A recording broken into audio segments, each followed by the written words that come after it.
C'est la fin des illusions au Congo. Depuis Goma, Corneille Nangaa vient de prononcer la mort de l'accord historique de Doha.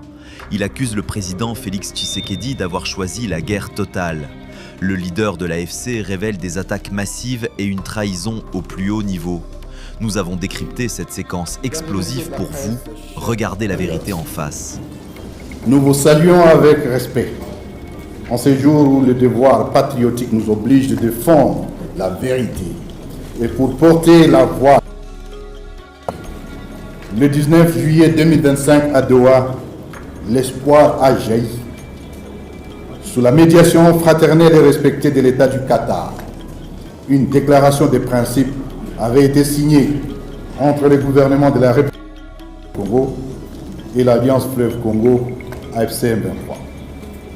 Il incarne où cet accord n'était nullement une simple formalité diplomatique.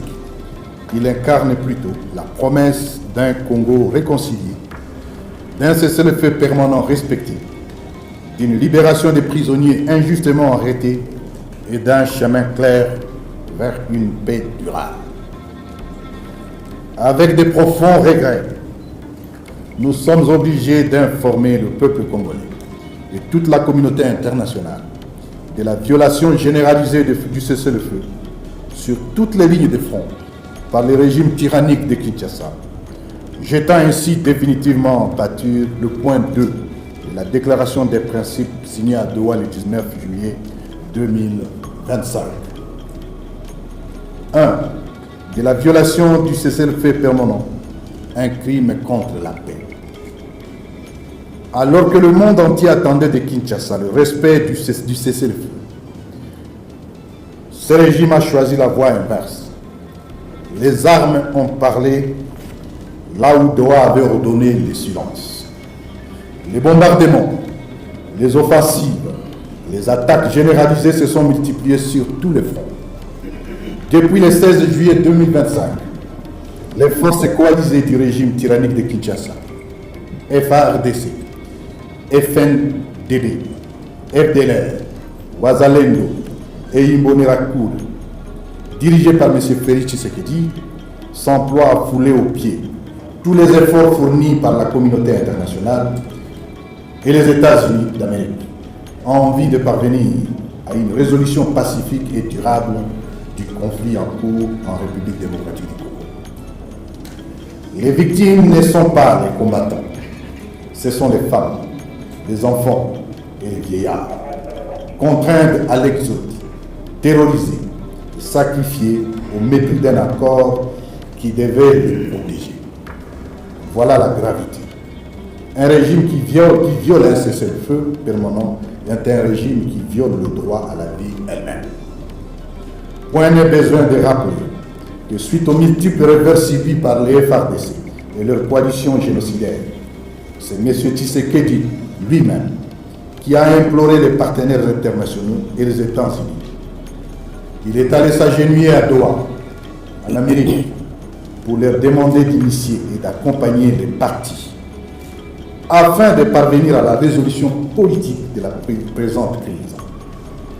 Il vous souviendra de ces va-et-vient à Washington et à Doha, après avoir intentionnellement boycotté tous les efforts de paix fournis par les dirigeants régionaux, Nairobi, Kampala, Luanda et Addis Abeba. 2. Du refus de libérer les prisonniers, une double trahison. La déclaration de Doha est claire. Libérer les prisonniers soupçonnés de collaborer avec l'AFC M23. Cet acte n'est pas un cadeau à l'Alliance Fleuve Congo ou au peuple congolais. Il représente plutôt un devoir de justice, une réparation sociale et morale. Plutôt que d'honorer cet engagement, Tshisekedi persiste dans l'iniquité. Des centaines de nos compatriotes croupissent injustement dans les geôles, souvent accusés sans preuve matérielle. De la gravité des faits, un choix délibéré de la guerre. Il ne s'agit pas de simples manquements administratifs, ni d'erreurs d'application. Non, c'est un choix politique assumé. Celui de rejeter la paix pour embrasser la guerre. Non sans peine, l'AFCM 23 constate avec consternation que tous les efforts fournis et toutes les avancées diplomatiques engagées viennent d'être abrogées à travers le déclenchement d'une guerre généralisée par des attaques et actes de guerre en déployant entre 12 à 15 000 hommes et en installant 58 nouvelles positions dans les hauteurs d'Ouvira et en ouvrant le feu sur nos positions, violant ainsi un cessez-le-feu patiemment opté. Précisément, depuis quelques jours, les troupes de l'armée régulière du Burundi, FNDB, des FARDC, des FDLR et des Wazalendo, ainsi que des Imbonerakure, viennent d'ouvrir 3 grands axes de confrontation. Axe 1, dans le haut plateau d'Ouvira et Fizi. C'est samedi 30 août 2025. Ils ont eux-mêmes annoncé la prise de la cité de Minembwe. Axe 2, Luinja à Mwenga, où ils annoncent la prise de la cité de Luinja et déclarent se diriger désormais vers Walungu et la ville de Bukavu. Axe 3, Walikale. Après la visite du gouverneur militaire du Nord Kivu, des hostilités ont été déclenchées dans l'objectif de prendre Walikale, Massissi et d'ouvrir la voie vers la ville de Goma. Des avions de combat, des drones et plusieurs hommes des troupes, plus de 30 000 hommes, sont mis en contribution afin de réaliser cette sale besoin. Tshisekedi et son régime veulent convaincre par les canons ceux qui refusent de discuter à la table.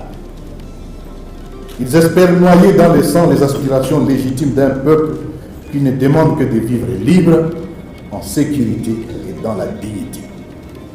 4. De la position claire et irréversible de l'AFCM 23. L'AFCM 23 n'a pas choisi la guerre. L'AFCM 23 dénonce et condamne ces attaques meurtrières, souvent orientées vers des zones densément peuplées, entraînant un déplacement massif d'une population déjà vulnérable, causant une crise humanitaire inédite, mais dont malheureusement personne ne parle et qu'aucune organisation de défense des droits de l'homme ne dénonce. À Doha, nous avons tendu la main, nous avons signé, nous avons cru à la force de la parole donnée. Mais face à la trahison, au mépris et à la barbarie, nous avons le devoir sacré d'assurer la légitime défense. L'AFCM 23 réaffirme son attachement à la paix, mais ne se dérobera nullement à sa responsabilité consistant à défendre les populations civiles. Tout en réaffirmant son attachement au communiqué conjoint signé à Doha le 19 avril 2025, à la déclaration des principes signée à Doha le 29 juillet 2025, ainsi qu'un processus de paix de Luanda-Nairobi, piloté conjointement par la SADC et l'EAC, sous le leadership de l'Union africaine, un processus qui prône la solution politique à la crise, conformément aux résolutions permanentes des Conseils de sécurité des Nations Unies. L'AFC se tient prête politiquement pour porter la voix de la paix, prête militairement pour repousser la barbarie, prête moralement pour supporter tous les sacrifices nécessaires à la libération du peuple congolais. 5. De l'appel à la communauté internationale. L'AFCM 23 interpelle solennellement la médiation du Qatar, l'Union africaine, les Nations unies, les partenaires bilatéraux et multilatéraux en affirmant que le blocage ne vient pas de l'Alliance Fleuve Congo, M23. Le blocage vient d'un régime qui renie sa propre signature. Le blocage vient d'un pouvoir qui, après avoir opposé son nom à Doha, choisit, comme à son habitude, la trahison. L'AFCM 23 appelle la communauté internationale à regarder la vérité en face et à en assurer la responsabilité. Fermer les yeux aujourd'hui, c'est cautionner demain des crimes les plus graves, encore au détriment de la population congolaise.